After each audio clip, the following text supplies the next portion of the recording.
everyone, and welcome to another episode of the Pathfinder Report. My name is Joel Gruey. I'll be running point as your host today. With me today in the studio is the ever-faithful Glenn Birch, and a good friend of mine, an introduction to you guys, Andrew Mullins. Andrew, thank you for joining us on the Pathfinder Report. We're really glad to have you.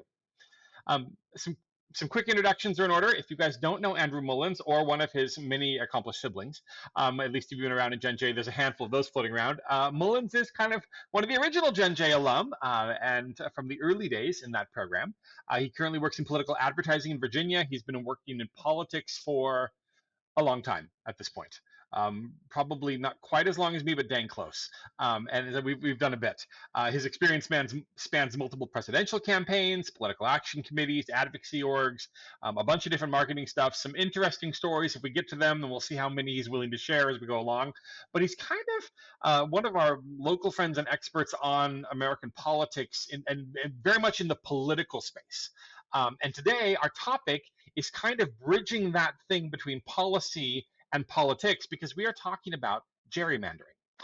Now, you probably heard in the news, it's been talked about a fair bit over the last couple months. There's been some big drama about it in Virginia over the last week and a half or so, as well as a couple weeks ago when there was a vote on it, then it went to the court, then got thrown out. There's a bunch of back and forth. But to start with, understanding that you may not be familiar with what that term means, I want to throw it over to Glenn. Glenn, can you give us a kind of basic working definition of what is gerrymandering and what is that connected to? Because there's some background information people need before we get to that term. Yeah, so gerrymandering is basically you have the requirement to set districts for the House of Representatives, and then this can also form down into state legislative districts as well. But there's a requirement for you to have those districts, but there's nothing that says how those districts need to be formed. So when we get into this, the state legislatures coming out of the Constitution were the ones that were set to set those districts. And you could have districts that just would fall lines along rational community grounds of this is where people are centralized. We're going to put these districts, these people are going to have common goals, common focuses, common issues, so we're going to do that.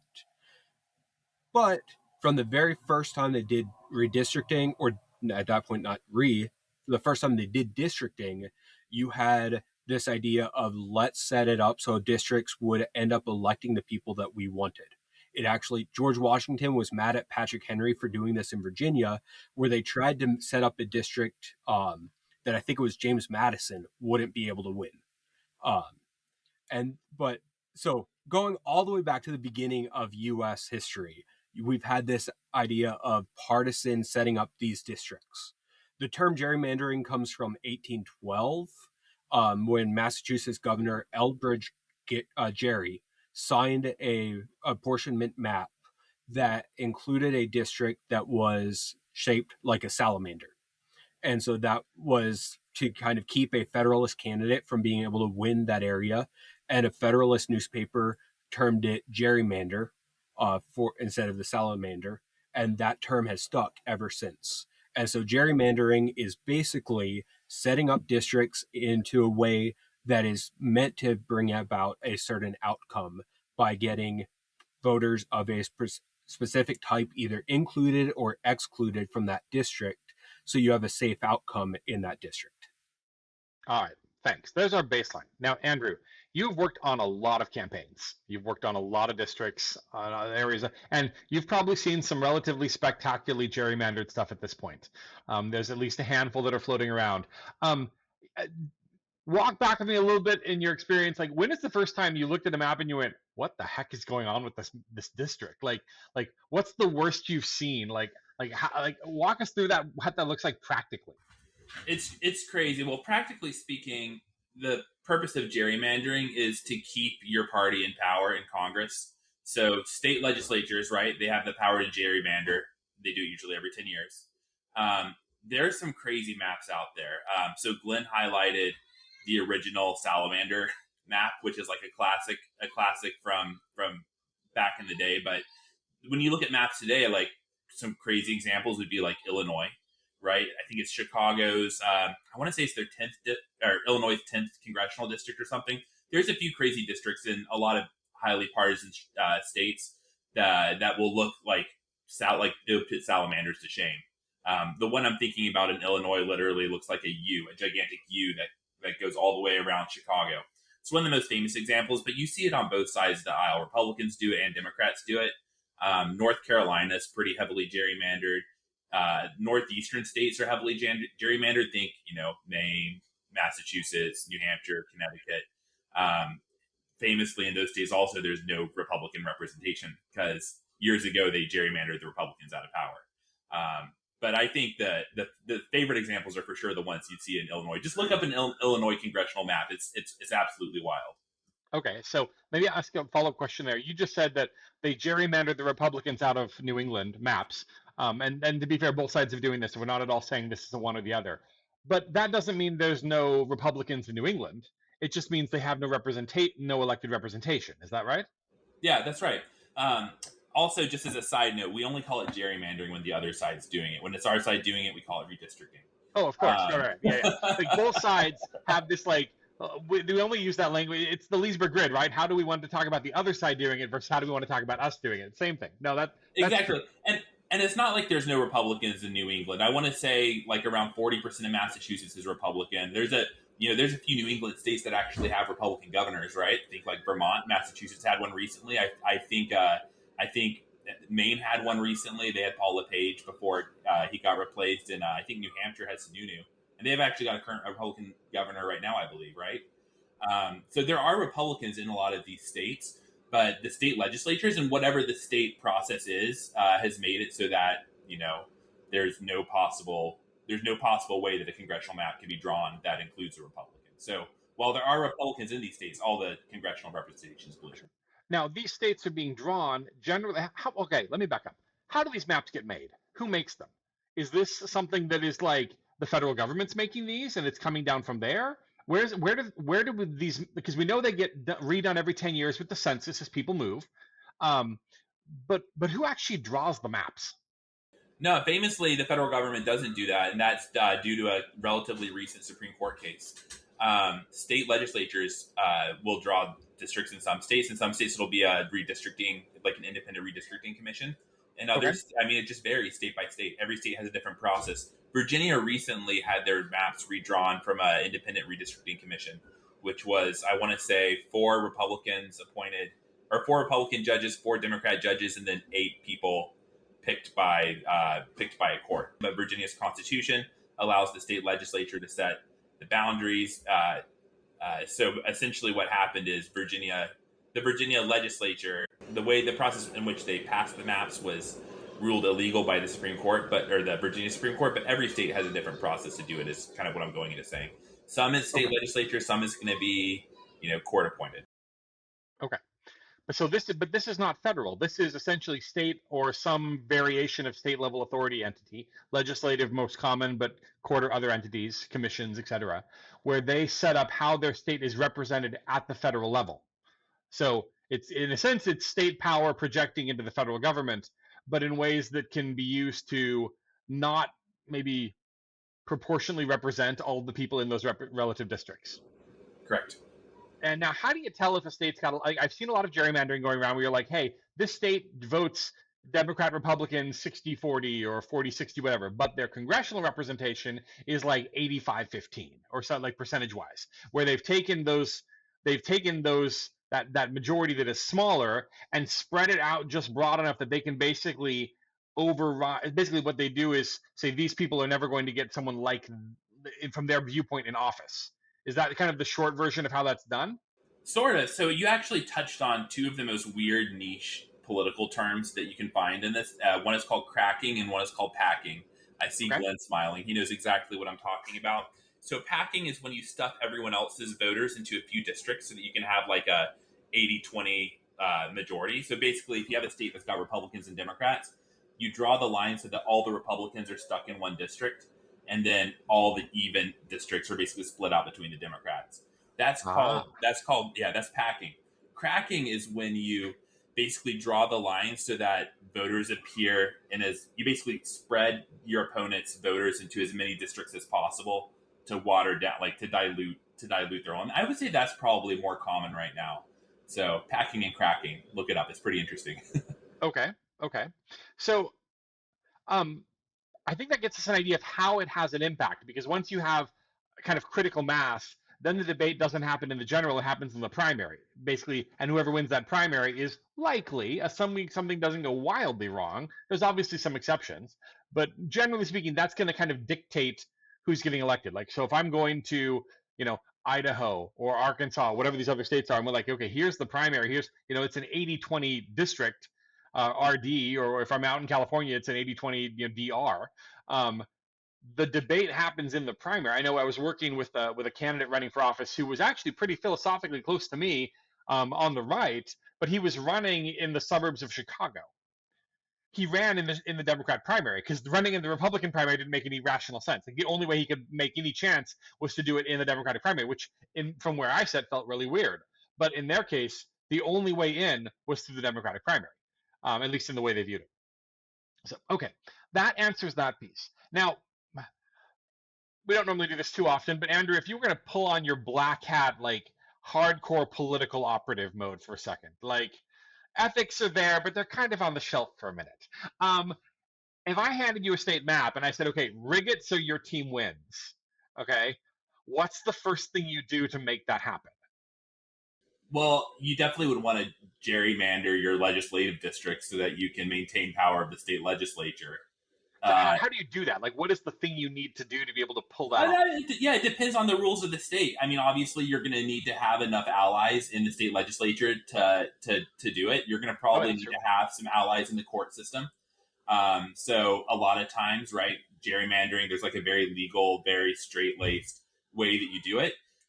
If you don't abide by like the very strict process that each state has for gerrymandering, the courts are going to strike it down. So you're going to want to make sure you have good lawyers, for sure. That'll help you defend it in court. You're also going to need to make sure that you've got popular support, right? As I said, gerrymandering is something that the other side does. Redistricting is what we do. You need a way to message it and to win with voters, because honestly, it turns a lot of voters off. You're disenfranchising usually a lot of voters that are on the other side of the aisle, obviously, by definition, if you're gerrymandering. But you need a way to actually convince your constituents that what you're doing is actually best for the state. And that's a hard message. And that's why you'll see that gerrymandering, even if you have a state legislature that's like super balanced toward or super biased towards one party, you'll a lot of times see gerrymandering split on more of an even vote. It's very controversial still. All right. Now, Glenn, both you were saying earlier, and Andrew as well, that both Democrats and Republicans do this when they're in charge of the maps, and they've been doing it for a long, long time. You made a reference all the way back to Washington and Jefferson and Patrick Henry and the whole line, Madison and all the rest of it. Okay, so this has been going on for a long time. I guess two questions. One is, this seems inappropriate to ask in one sense, but I think it's an interesting question.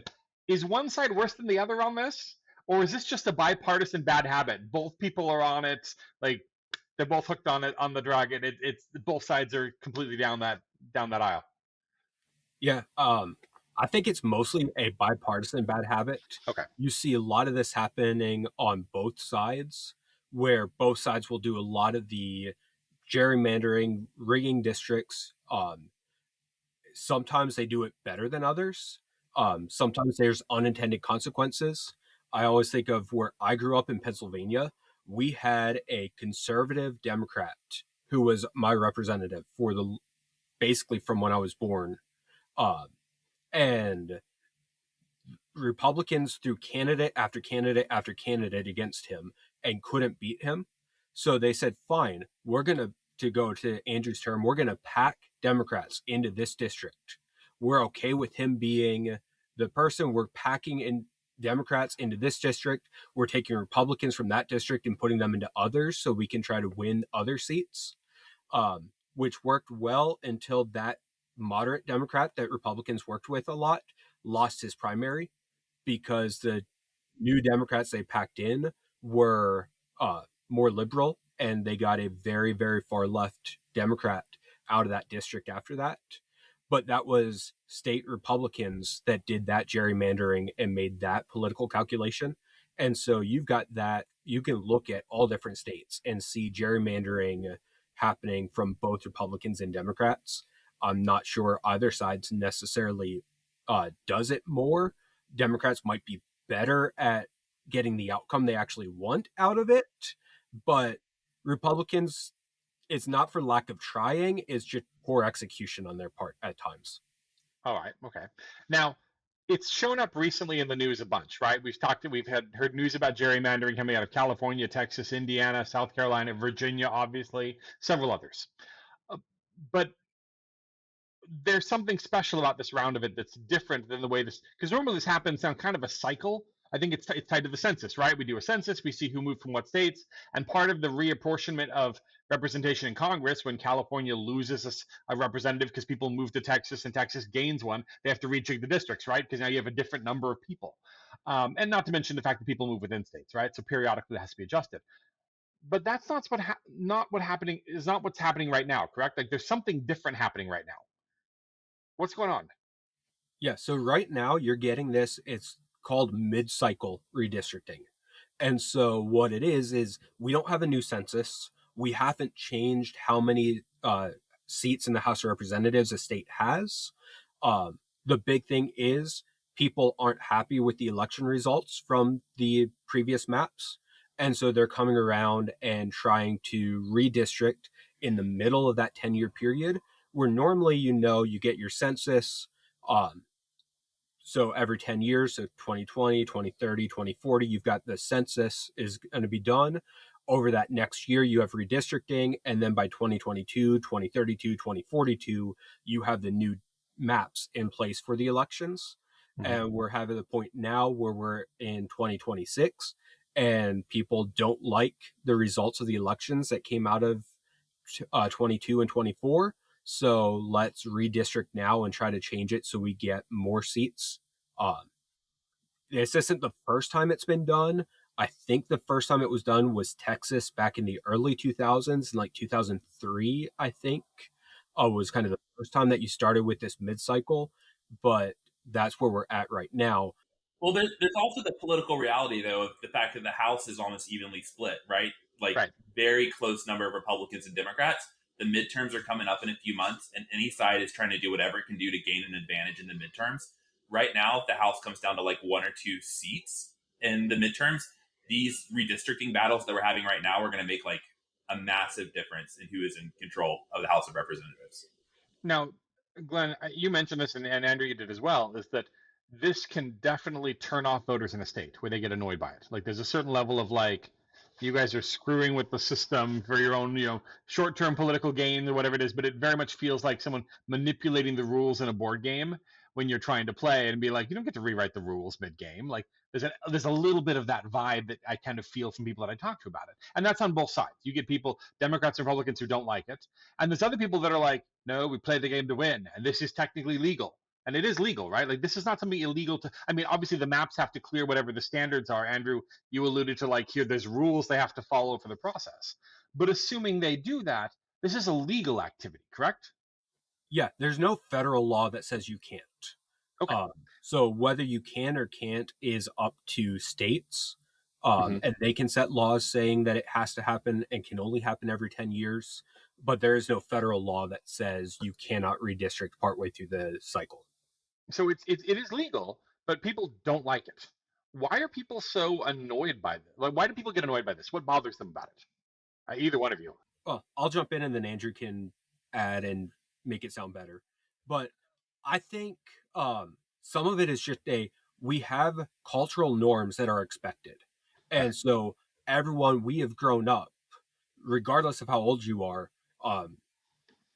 unless you were born before 1929, when the House got capped at 435 members, you're used to every 10 years, they reapportion how many seats each state has, and you redistrict, and it stays that way for 10 years. And you know who your representative is, what that district is, and it doesn't change all the time. And I think there is a pushback on, we don't like this being changed partway through when there's not a legitimate reason. When maps were declared, so before 2003, you would have redrawn maps partway through when a court said you didn't follow the law to set this map up. And so the court said this map is illegal for XYZ reason, and they'd redraw it. But in this case, there's no pretense of this map was illegal. It's all the We're just redrawing. we're going to redistrict so we get people that we want to win elections. And I think that can rub voters the wrong way, because it can say, we don't trust you to elect people.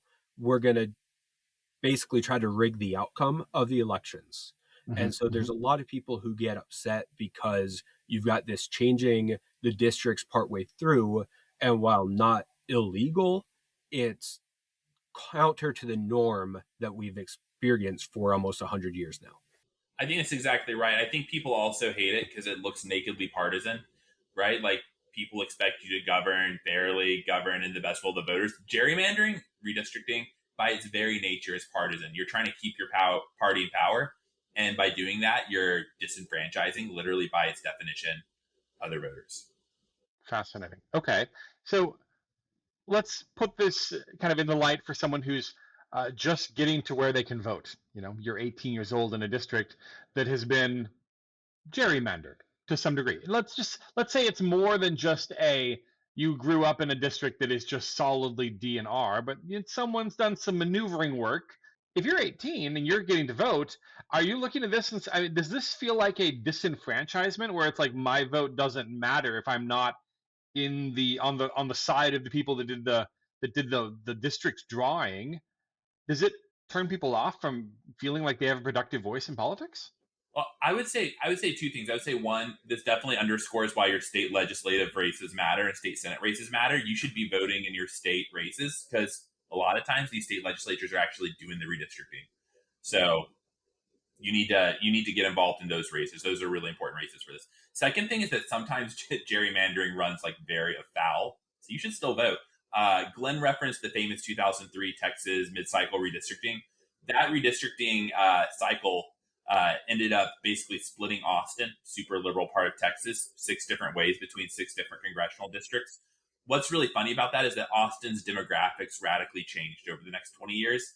And even though Republicans basically cracked that district, so basically they spread Democrats out in a bunch of Republican districts, those districts got bluer and all of a sudden became way more competitive than people expected they would go. So gerrymandering exists, but sometimes it goes afoul. You should always vote in your district, always make your voice heard, but sometimes it can go afoul, and also stay involved in like the legislative races. Those matter. All right, fair enough. Maybe a follow-up question. We talked earlier about how the decisions, if it's a heavily district that leans heavily one way or the other, the decision point is sometimes not in the general election; it's in the primary, right?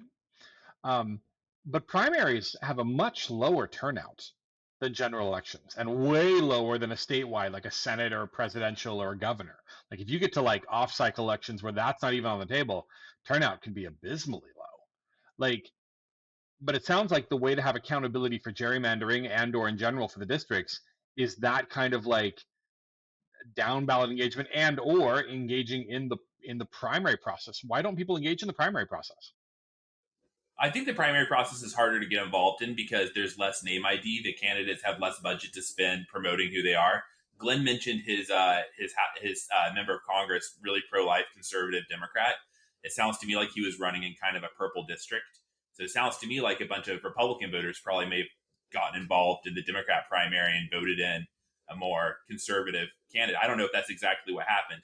But at the end of the day, right, if a primary election is what matters, first of all, like your vote matters a lot more in primaries because turnout in primaries is super low. Way fewer people turn out to vote in primaries. And then second of all, you're able to ideally elect a more palatable candidate that may or may not be on your side. So a question on that. Primaries, I am often told, is, and I've seen to a degree, is where the candidates run to the, if you're a Democrat, to the left and Republicans run to the right in the primaries. And then in the general, they tend to swing back toward the middle. Now, that assumes a certain level of competitive district. And it tends to create a moderating effect on the policymakers in Washington, because they have to get back to a center line.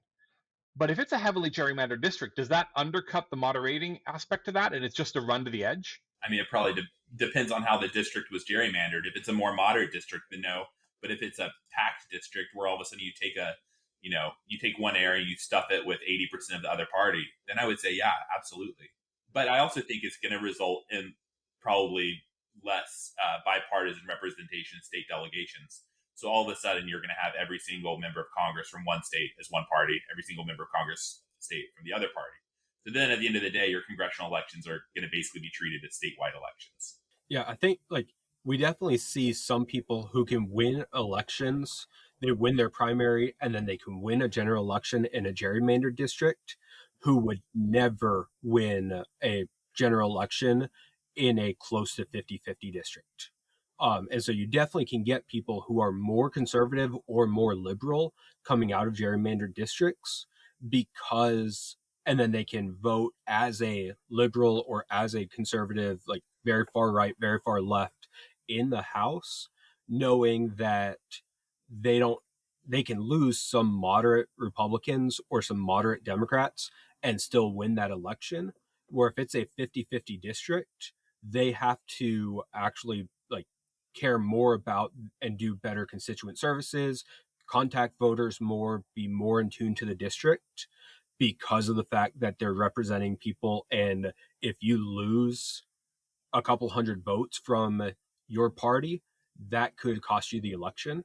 So you can definitely see some people who I am pretty sure in a 50-50 district would not be in Washington, but have been there for a really long time. Now, I think we have a pretty good grasp of what it is and how it works and when it comes into play and what it does. Is this an okay thing, or is this actually a qualitative bad for America? Like how should we view this from a like good governance, good society perspective? Is this just kind of normal politics and it's annoying, but for once the politics is out from behind the curtain of like the nonpartisan policy? It's like we hear the argument that everybody's actually biased and we try to hide it, but it doesn't change the fact that people are biased. This just says we're being honest and it's upfront. Here's what we're doing. This is what happens when people vote for us, and this is us implementing it holistically. Or is there something inherently like, no, this is actually not good for society that's part of this? How do we actually evaluate it from kind of an ethical framework, or from a like good for society framework? That's a hard one. I can't. That's a tough one because it obviously you have to think about like the philosophical framework of how democracy works, or how society should work. I think kind of like the reality is that it's a hardball move, and sometimes you have to play hardball politics. I think it's probably a net neutral for society. It exists. It's part of our process. I think politics in a lot of ways is kind of like war, and you have to fight to win. And this is another tool that accomplishes that. And I think that's maybe a necessary evil. But I'm not 100% sure. It's a philosophical question. For me, I think it's a net bad. But what needs to happen, and is probably never going to happen, is a federal law that actually sets out the parameters for how districts can be formed.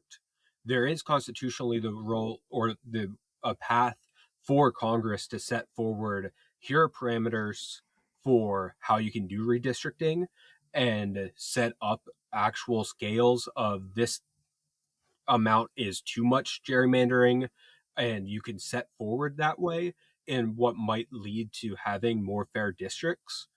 But that really, to actually address the problem, and I almost never say this, but to actually address the problem requires the federal government to do something about it, because states across the board aren't going to. And even if they do temporarily, they're going to do steps to try to undo that, which is what they tried to do in Virginia. We had in Virginia a constitutional amendment to have that nonpartisan or bipartisan redistricting commission instead of the state legislature doing it.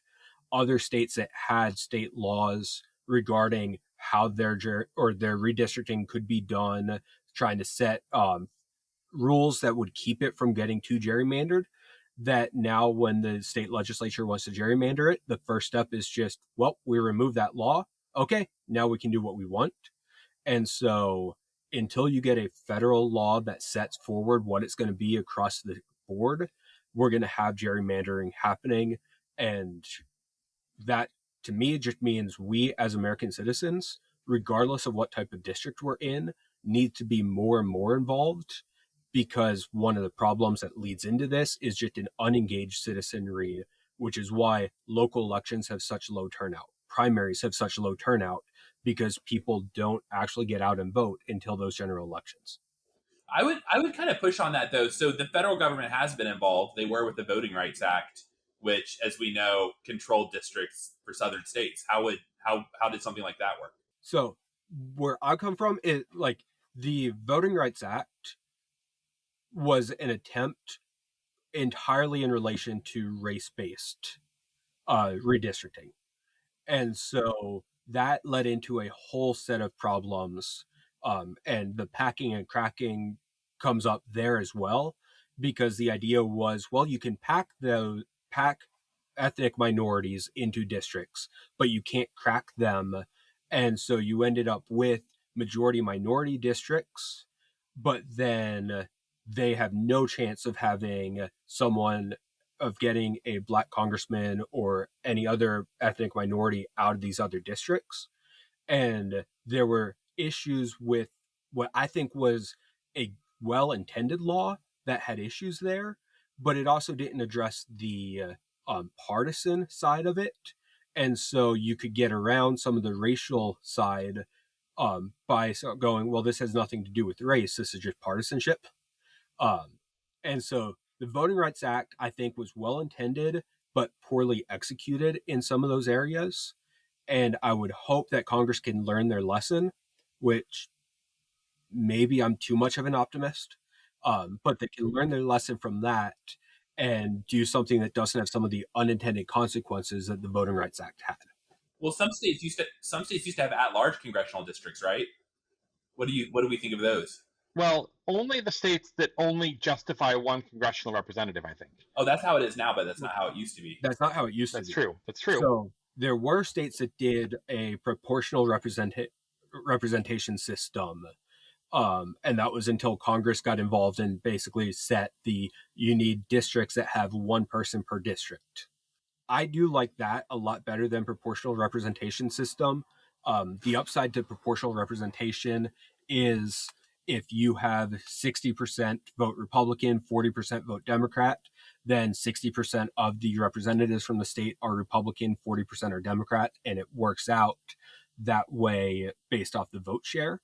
The downside is, well, lots of downsides, but one of the big ones is you don't have a unique congressman representing you that you can go to and that's answerable to a district. And so I think this single person district is a good move, and it's good that we have that. But that wasn't always the case.